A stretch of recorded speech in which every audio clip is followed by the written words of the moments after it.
Hello and welcome to Green TV Pat Foundation.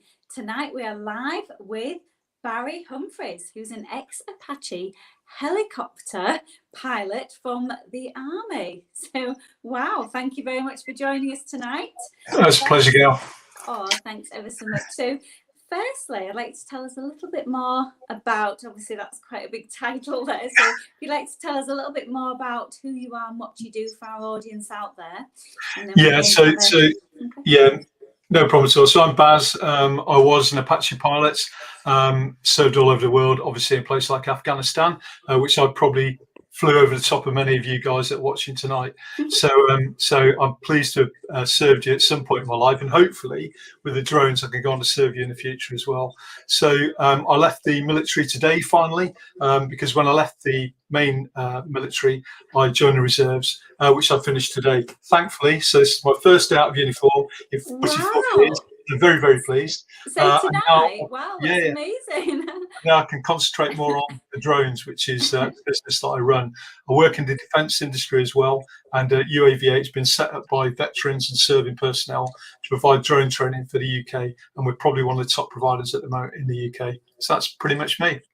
Right, wow, that's amazing. So tell me a bit more about the drone training then. So is that for veterans in particular? Yeah, well, we provide drone training for anyone, in all honesty. Okay. So we used to be providing commercial pilot drone training. So it's anybody that wanted to use drones for business, whether it be their own business, whether they want to join another company such as Texas, DSI, the nuclear industry, Network Rail, whatever it might be, they needed particular licenses. So we provided that training. Since the regulations changed at the beginning of the year, now anyone can own a drone and use it to make money in business. So we provide a lower course or a smaller course now to give people that that certification to allow them to do it, but also to build that confidence and make them credible drone operators so they can go out and make money with it. It's fantastic. Oh, wow, perfect. So how do people get in contact with you, Barry? Well, luckily I put our email address conveniently next to my name, so we'll probably share some of the links. Yeah, please do. So just go on there, tell us you're a veteran, because we will give you discounted prices. But more than that, if we hear of any work, and we do hear of work often, then we'll pass that on to you particularly. We're all about the military. Everybody that works for UAV8 is either in the military or a veteran, so we're there to serve still, and if you need some assistance, we're there to help you. Oh, that's brilliant. That's brilliant and really, really exciting stuff. So we'll post some of the links as well out there. Yeah, please. So I'm going to ask, obviously, you've spent many, many years in service, and I know our viewers will want to know a little bit more about your experiences. There's not many, I suppose, Apache helicopter pilots. I want to know some of the stories, Barry. What can you tell us on air that we're allowed to listen to? Well, the first thing is that obviously to be an Apache pilot, you have to be really good looking, have blue eyes. But apart from that, anybody can do it. So I joined the Army at 16 in the Junior Leader Regiment as a trooper. I worked my way into the Army Air Corps, became a pilot. I've got no formal qualifications whatsoever before I joined the Army. It's the same sort of story that we've all got. And the Army gave me every opportunity that was out there. I just went and applied for selection, became a pilot, worked my way up, became a flying instructor. I was luckily selected for the Apache. Flew the Apache for about 12, 13 years and became the senior operator and senior flying instructor for it. Went from trooper to lieutenant colonel, all because of the Army, really. It gave me every opportunity in life that, and I took it. Yes, I had a great life.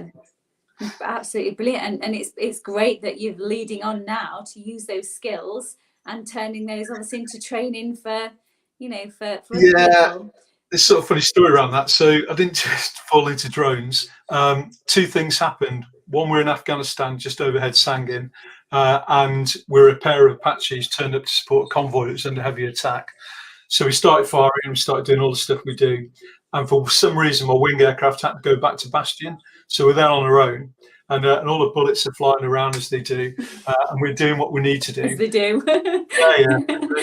It's a lot worse on the ground, trust me. I'm sure a lot of people on this show will recognise that. But suddenly we got another call sign that was allocated to us, and Cody, whatever his call sign was. So I allocated him an area to engage targets, could see things blowing up while we're blowing our things up, while RPGs are coming past the cockpit. And then suddenly I realised that I hadn't seen him. So I asked him where he was, and he told me that he was in New Mexico drinking a coffee. And that was my first experience with drones. It was in combat. And I suddenly realised that I was in the wrong job and that I should be sitting somewhere drinking Costa coffee and let somebody else do the fighting. So I got an interest from drones from that straight away, saw the way they're used, their employability, but also it just seemed like an easy life to me. And then a couple of years after I left the regulars, we're having a beer in a bar one night and said, look, let's go into business. What should we do? And somebody said, well, why don't we do drones? And that's where it started. It's not my first business. I've had quite a few actually throughout military survival schools. We've done personal protection training. And I was also a balloon decorator for some time, where we'd go along and sort of decorate parties. And that was really good fun. But the thing is, yeah, it's just the Army, in fact, the services gives you all these skills that actually you can employ in Civvy Street, anyone. You can make money out of anything that you've learned in the military, yet many people choose not to do it, and I don't understand that. So we're trying to help people with the drone industry to sort of go out there and make some cash and sort their own businesses out, and just help them along the way. That's what it's all about. Yeah, absolutely. I mean, that's great. I mean, it is, there's so many transferable skills, and there's some, you know, the skills when you come out of this any of the services that can the Civvy Street, they can't have, you know, it's a different, the training, the inbreeding of it, it's very, very, very different and diverse. So yeah. Tell me about your time, obviously, in the services. I'm wanting one of your juicy stories, Barry, because I know there's loads there. So tell me. I've got loads of juicy stories, but I'm going to prompt this book here. This book here is a book about my juicy stories. So this became a Times bestseller. Actually, your book. So this is one of the other things you can do when you're in the military or you leave. It's called Apache Dawn. It's written by Damien Lewis, although pretty much written from my war diaries. But it's about 4 guys that go to war. The first time we went, actually, and it tells you all about the stories, the baptism of fire, to the bit where we get really quite skilled at what we used to do. So if you want to read some juicy stories, get that book. But the reason I say that is we've all got juicy stories, and we can always write a book. So if you're really stuck for things to do, write your memoirs down before you're too old to do it. Top tip. It's really good fun. It's quite rewarding. And you know what? That made a load of money for Help for Heroes. And hopefully, you know, your memoirs would do the same. So all the juicy stories in there, but I've got loads, honestly. You wouldn't believe it. Most of them made up. Tell us one for our viewers out there, because we've got a lot of people was very interested in watching your show tonight. So tell us one of the stories. There must be one that sticks in your mind from. Yeah, there is. So it's our first time in Afghanistan, and we've been on duty for 3 days. So it doesn't sound long, does it? That's 3 days on very high readiness, where you're on 15 minutes notice to move. You don't sleep, and you run for the aircraft as soon as the phone rings. So we're constantly doing that. It was on the 3rd day we went out. We've been shooting a few things over the period of time, and we get called up for this massive attack. And I forget the regiment on the ground. It might have been the Gloucesters or sort of Worcesters, someone like that. But they were under effective enemy fire. We turned up. They were under mortar fire. They'd already lost one bloke from sniper fire. We couldn't find the mortars. We couldn't find the sniper. It was a nightmare. And then suddenly, every time the mortar, just before the mortars landed, this puff of smoke would go up from a building about 2 kilometres away. So the guy on the ground, the artillery guy, said, "Yeah, we've recognised that when that smoke goes up shortly after the mortars come in, so that's a signal from the Taliban." We're like, "Well, we're going to check it out anyway." Turn the cameras towards, you can see most things up there. And there's a guy cooking his dinner with his kids sat around. And the mortar guys were just about to fire mortars back at it. We go, "No, mate, it's a bloke making pizzas." We had a big argument to stop them shooting, and luckily they didn't kill the pizza delivery man, which is fantastic. But the attack still carried on. We ended up finding the mortar team surrounded by children. So we put some warning shots down, which stopped them, which was better than the other option, which the Harrier that was flying around at the time just wanted to bomb it. And luckily, because we were there, we managed not to kill the kids, put warning shots down and stop the mortar fire. This is all happening within an hour. But they're still coming under effective enemy fire, and they wanted to get to the green zone from the desert.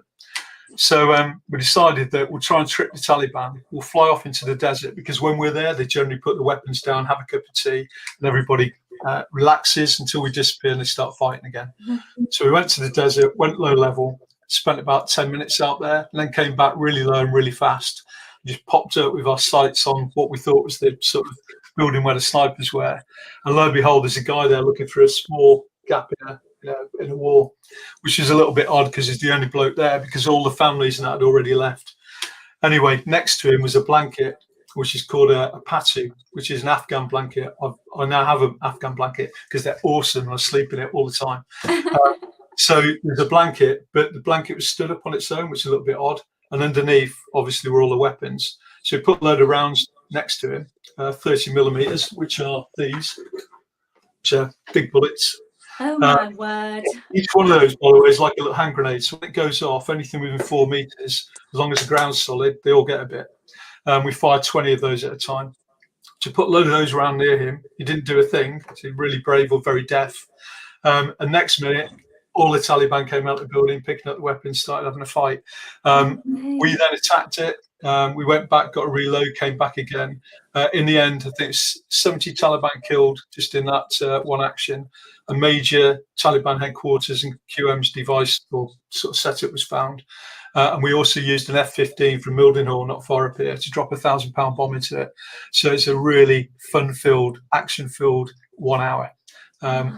Amazing results, all because of the blanket, really. If we hadn't seen the blanket, we'd have never known. Oh my gosh. But we've all got stories. I was going to say that's not sort of the norm. So, when we invite you on the show to say about your drone and training, and with these stories are, wow. I can't remember. It's like something off a film. Yeah, I'm not old.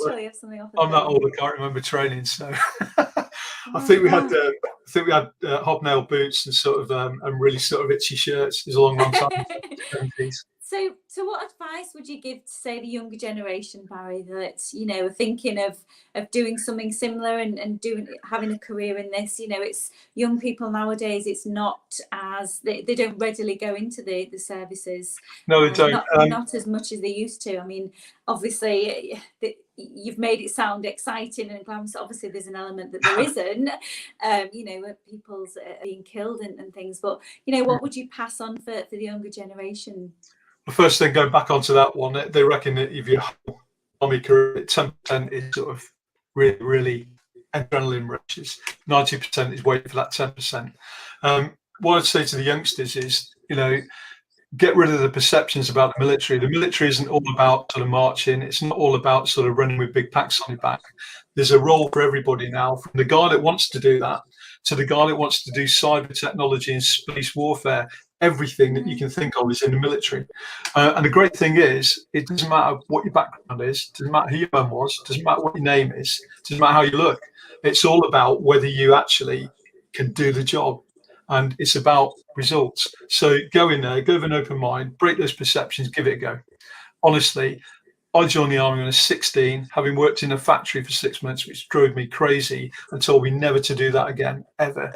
And I had the most amazing life. You wouldn't believe it. And it's there for everybody. Anyone can do it. Anyone. So go and do it. If you want to be Bear Grylls, go be Bear Grylls. If you want to go and be the Apache pilot, be an Apache pilot. Do whatever you like. But give it a go. You won't know unless you try. That's all I'll say on that. Do you think it takes a type of character, though? Do you think it takes a type of person?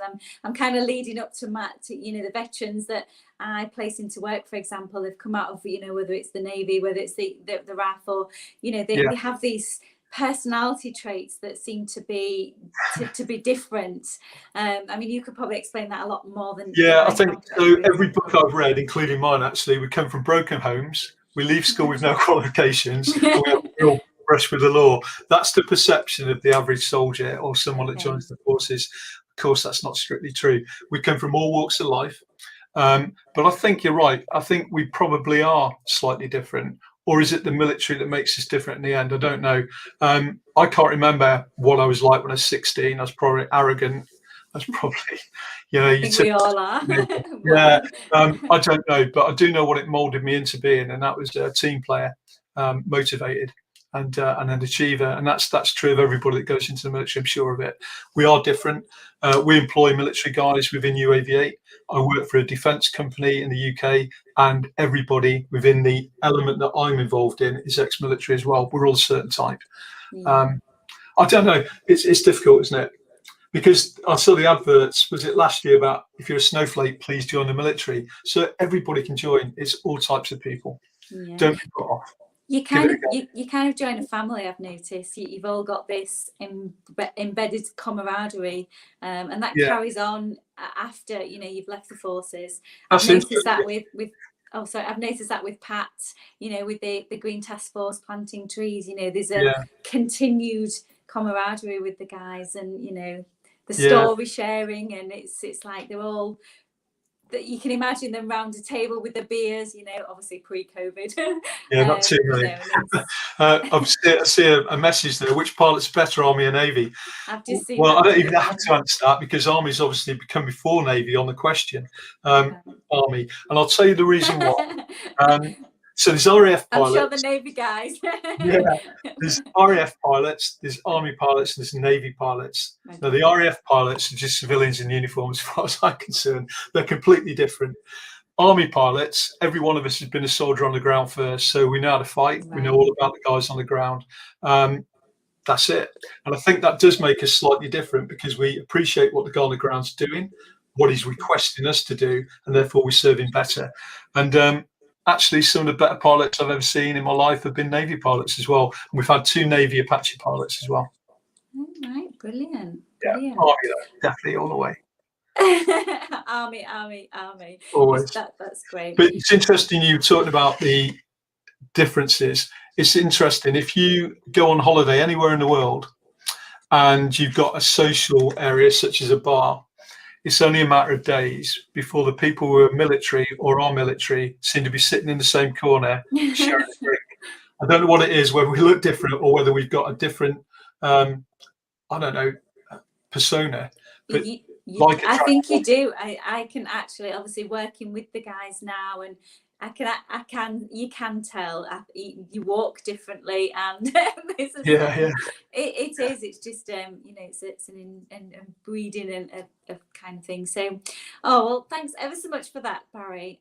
Your interesting stories, and it's well.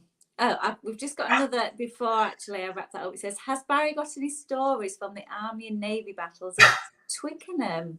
No, so I like Army and Navy, but it's more about drinking than rugby. And it's interesting because after the first half, it's the bars of 4. And I noticed the last time I went that they stopped you doing that, which is really annoying.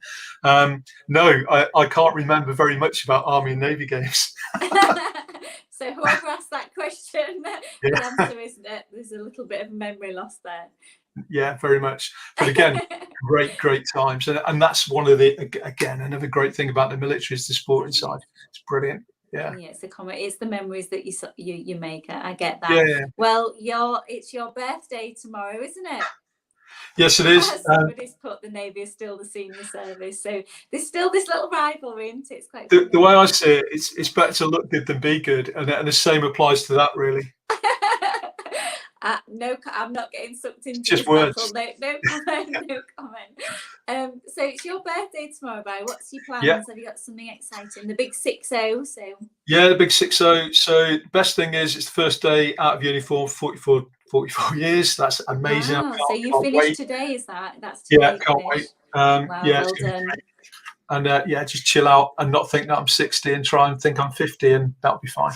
Exactly. Age is a number as far as I can see. Yeah, the football it's interesting. The football players have 2 ages, don't they? They have their age, and then they have an age 10 years younger. And if they believe that, then they perform at that level. That's what they say. It's a mindset. Yeah, when I was 53, I was the oldest guy on the front line in Afghanistan when I was out there. Yeah, I was still sprinting to aircraft and still getting into the fight. So age is just a number. Absolutely right. I totally agree with you. And it sounds like you've had a very colourful life and achieved a lot and still live to tell. Very lucky. Yeah, very lucky. Yeah, by the sounds of it. Well, good luck with the obviously your training, and we've got a well Yeah, done, thank you, guys. happy birthday and well done. 44 years of service, that's amazing.